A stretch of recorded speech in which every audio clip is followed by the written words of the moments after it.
Welcome and प्रणाम to all viewers, all of you.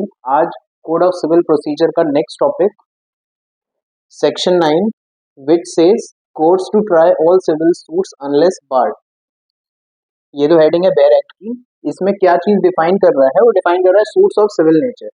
ये हर एक एस्पेक्ट से बहुत इंपॉर्टेंट है। एक तो हम one of the most important, significant and substantial act कर रहे हैं कोड ऑफ सिविल प्रोसीजर, जो लॉ स्टडीज के लिए भी इम्पोर्टेंट है, जुडिशरी एस्पिरेंट्स के लिए भी इम्पोर्टेंट है, एआईबी एग्जाम्स के लिए भी इम्पोर्टेंट है, प्रैक्टिकल एप्लीकेशंस के लिए भी इम्पोर्टेंट है, लॉयर्स, एडवोकेट्स, जजेस, सबके लिए। सो ये बात करते हैं suits of civil nature. Judiciary में अक्सर क्वेश्चन आता है या एमसीक्यूज में कहीं भी पूछा जा सकता है कि आपको सूट्स बता देंगे, कुछ ऑप्शंस देंगे, आपको आइडेंटिफाई करना है कि इनमें से कौन सा सिविल नेचर का सूट है या इनमें से कौन सा सिविल नेचर का सूट नहीं। तो इसकी तो एक बहुत बड़ी कॉम्प्रिहेंसिव लिस्ट है। थोड़ा रीडिंग करते जाएंगे तो लॉजिक लगा के you can also determine whether a particular suit is of civil nature और not. So let's begin with the definition and purpose. Suits of civil nature are disputes. Civil nature के suits क्या होते हैं? ये disputes हैं जहां पे private rights and obligations सवाल में होता है। प्राइवेट राइट्स एंड ऑब्लिगेशंस का सवाल होता है, they are in question, rather than यहाँ पे क्रिमिनल, मॉरल या रिलीजियस मैटर्स इन्वॉल्व नहीं होगा। बराबर। It aims to provide remedies. किस चीज की आपको रेमेडी देता है? क्या एम है इसका? कि वो आपको यानी कि जो पार्टीज टू द सूट है उनको remedies they for enforcing their legal rights. ये बात करता है सेक्शन 9 ऑफ सीपीसी, जिसमें सबसे one of the most important factor होता है कि आप डिटरमाइन कर सको कि एक पर्टिकुलर सूट सिविल नेचर का है या वो सिविल नेचर का नहीं। कॉम्प्रिहेंसिव लिस्ट लास्ट में करेंगे। थोड़ी देर पॉज करके नोट्स जरूर बना लेना, क्योंकि लॉ सेमेस्टर एग्जाम्स के लिए भी ये पार्ट भी, ये सेक्शन बहुत इंपॉर्टेंट है और ये सवाल बहुत इंपॉर्टेंट है। तो ये सारा मैटर जो है आपको उसका आंसर लिखने में बहुत काम आएगा। Section 9 states that courts have jurisdiction to try all suits of civil nature. Code of civil procedure का सेक्शन 9 कोर्ट्स को पावर देता है, कोर्ट्स को जुरिस्डिक्शन देता है कि आप सारे सूट्स को ट्राई कर सकते हैं जो किस नेचर के हैं? सिविल नेचर के। तभी तो सिविल प्रोसीजर कोड में दिया है।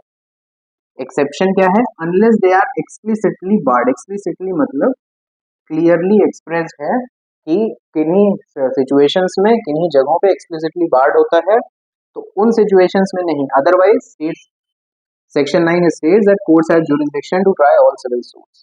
It gives individuals को क्या देता है? ये राइट देता है। किस चीज का अधिकार देता है? To seek redressal in civil courts. Redressal is a synonym for the remedy. Clear? तो ये बात करता है section 9। Now civil versus criminal nature. एक तो हम पढ़ते हैं सिविल प्रोसीजर कोड, एक हम पढ़ते हैं क्रिमिनल प्रोसीजर कोड, राइट? तो इनके सूट्स के नेचर में डिफरेंस क्या है? तो civil nature suits involves rights related to property, contract, tort, special legal duties, इस तरह की चीजें जहां आती हैं वो सूट्स किस नेचर के माने जाते हैं? Civil nature. और क्रिमिनल सूट्स और सिविल सूट में सबसे बड़ा डिफरेंस जो होता है, क्रिमिनल सूट्स और सिविल सूट्स में जो सबसे बड़ा डिफरेंस है कि criminal suits involve penalties and punishments, civil suits में पनिशमेंट्स एंड पेनल्टीज नहीं। क्लियर? नेक्स्ट पॉइंट आप लिख सकते हो, we have discuss definition and purpose, section 9 civil versus criminal nature. Now involvement of legal rights. Civil nature का suit होने के लिए ये मस्ट है, मस्ट यानी कि ये होना ही होना है कि it must involve enforceable legal rights. आपके जो कानूनी अधिकार हैं उनको कोर्ट्स एनफोर्स करा सकता है। वो लीगल राइट्स एनफोर्सिएबल होने चाहिए। जैसे वो लीगल राइट्स रिलेटेड टू जो है प्रॉपर्टी के, वो लीगल राइट्स जो रिलेटेड टू है पर्सनल स्टेटस, जैसे इनहेरिटेंस राइट्स। प्रॉपर्टी आपके फादर से आपको मिलेगी, आपके ग्रैंडफादर से आपके फादर को मिली, फिर वो आपको मिलेगी, आपके बाद आपके बेटे को मिलेगी। तो ये क्या है? Inheritance rights. तो involvement of legal rights for suit to be of civil nature, enforceable legal rights involve होने चाहिए, जिसके दो एग्जाम्पल हमने डिस्कस कर लिए, that is related to property and personal status as well. इसका एक्सप्लेनेशन एक चीज बोलता है, एक्सप्लेनेशन वन, दो एक्सप्लेनेशन दिए गए हैं, एक एक्सप्लेनेशन हम यहाँ समझ रहे हैं। Explanation one states that a suit to declare one's right to an office और फॉर प्रॉपर्टी बिलोंगिंग टू, तो एक्सप्लेनेशन वन में ये ध्यान रखना है कि किसकी बात कर रहा है ये, religious endowment, religious endowment is of a civil nature if civil rights are involve. कहना क्या चाह रहा है यहाँ पे, तो रिलीजियस एंडाउमेंट मतलब वो प्रॉपर्टी जो रिलीजियस ट्रस्ट को दे दी गई है, बराबर। Exceptions and barred suits, suits barred by statute, statute मतलब it is a synonym for law, और for which special tribunals, special tribunals मालूम है ना, कुछ एक स्पेशल कॉजेस के लिए, जैसे टैक्स ट्रिब्यूनल्स होते हैं, लेबर डिस्प्यूट्स के लिए लेबर ट्रिब्यूनल्स होते हैं, लेबर कोर्ट्स होते हैं, देन आपके डीआरटी होते हैं, डेट रिकवरी ट्रिब्यूनल। तो क्या बोल रहा है, सूट्स बार्ड बाय स्टैच्यूट और फॉर विच, वो सूट्स जो बार्ड हैं स्टैच्यूट के द्वारा या जिनके लिए स्पेशल ट्रिब्यूनल्स कंस्टिट्यूट किए गए हैं, tax tribunal, labour courts, labour tribunal disputes, they can not be tried in civil courts. यानी कि इस तरह के टैक्स इश्यूज, लेबर इश्यूज, इनके जो ट्रिब्यूनल बने वहां जाना है, सिविल कोर्ट्स में नहीं आ सकते, even if they involve civil rights, भले इन्वॉल्वमेंट ऑफ सिविल राइट्स है लेकिन आप सिविल कोर्ट्स में नहीं जाएंगे। ये भी कहता है सेक्शन 9 कि मान लीजिए डेट रिकवरी का कुछ इशू है, तो सूट तो हुआ सिविल नेचर का, बट क्या आप सिविल कोर्ट जा सकते हो, नहीं जा सकते। बोल रहा है भाई हमने ट्रिब्यूनल बना के रखे हैं, डेट रिकवरी ट्रिब्यूनल, वहां जाइए। अगर टैक्स कंसर्न्स हैं तो टैक्स ट्रिब्यूनल्स बने हुए हैं, तो ये एक्सेप्शंस हैं, बारिंग ऑफ सूट्स की बात करता है section 9। So we have done till here. Now मैंने कुछ कॉम्प्रिहेंसिव लिस्ट यहाँ पे बना के रखी हुई है। ये जो लिस्ट आपको दी हुई, they can be considered as a suits of civil nature, and ये जो कॉम्प्रिहेंसिव लिस्ट है ये एग्जॉस्टिव नहीं है, ये इसके और भी ज्यादा होते हैं, मैंने सिर्फ आपकी समझ के लिए बनाई है। ये लिस्ट डील करती है suits that are not of civil nature. So suits relating to rights to property, rights of worship, taking out of religious processions, processions मतलब क्या होता है, प्रोसेशन मतलब होता है, सुनने के पहले आदत डालो कि पहले वर्ड का मीनिंग ढूंढो डिक्शनरी में या गूगल में कहीं भी।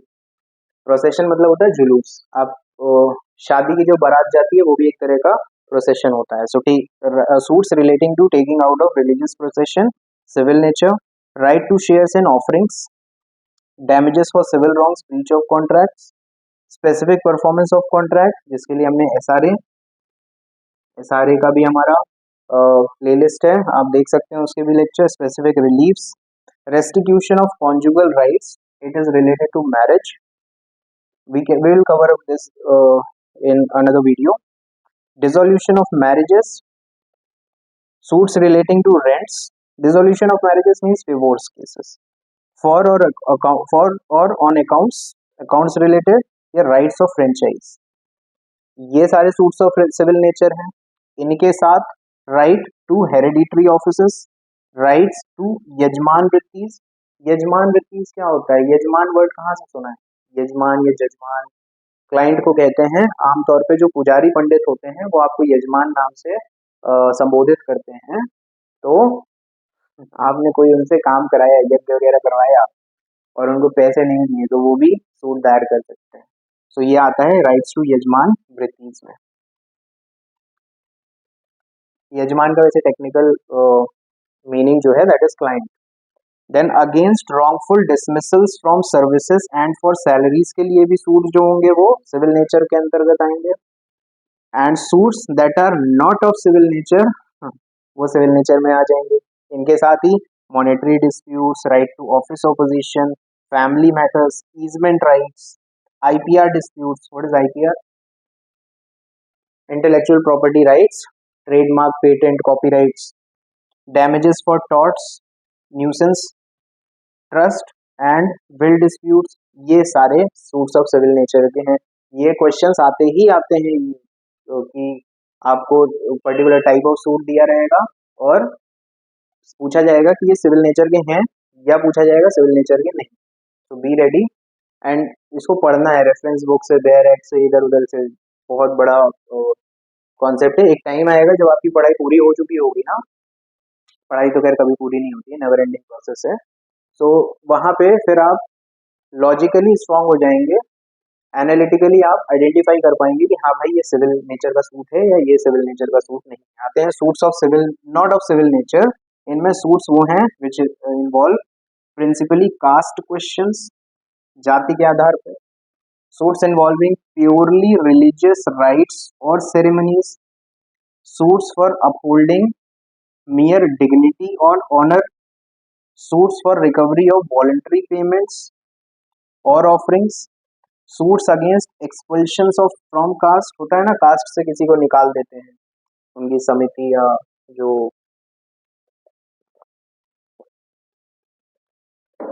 जाति से निकाल देते हैं, तो उससे वो अगर सूट दायर करेगा सिविल नहीं, सिविल नेचर में नहीं आएगा। Then suits related to religious ceremonies, moral spiritual issues, political rights जिसमें इन्वॉल्व हो रहे हैं, स्पिरिचुअल टाइटल्स के सक्सेशन की बात जहां हो रही है, या पब्लिक ऑफिस मैटर्स हैं। ये कुछ कैटेगरीज हैं जहां पे suits which are not of civil nature cover up हो गए। So I hope this section 9, which is a very important, significant and substantial topic of the code of civil procedure, is very well clear to you and understood by you. If you have any query or doubt pertaining to this particular lecture or any of my videos, feel free to comment your query to me so that I can address your query. If you have liked the video, then press the like button, share and subscribe to the needy students, and by doing so, you can help another student in need. So thank you, happy studying, wish you all the best. Pranam.